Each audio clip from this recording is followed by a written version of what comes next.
everybody, when he said it, everybody thought he was out of his mind. He knew how to handle Steinbrenner.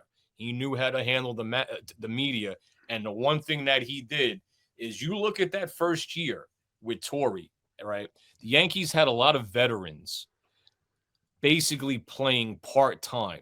Wade Boggs and Charlie Hayes split third base. He managed that. Mariano Duncan. You had Tony Fernandez. There was a lot of different things going on. Yeah, Leyritz caught. I think Leyritz caught. Yeah, I mean, you had Posada, you Yeah, had yeah, Girardi on that team, but tying that in to Mike Brown, the one thing that I'll say jumps out at me, Mike Brown was more successful coming into his situation as Torre was. Hey, listen, I think there's a lot of similarities there, with that looking, because again, we both talked about this. They weren't going to give the job, to a Johnny Bryant, to a guy that really had no experience. They brought in a guy that has coached a lot of NBA basketball. We're not going to get into his playoff record.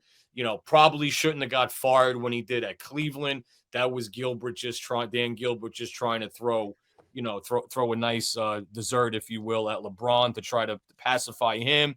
And, replacing Phil Jackson, that was a difficult one. But I think what the Knicks are looking at is, they're looking at what he did in Cleveland, what he did with the Lakers, what he did with that experience. And I think what happens is, going into Sacramento, like I said earlier, he was known as a defensive-minded coach, on the Greg Popovich coaching tree.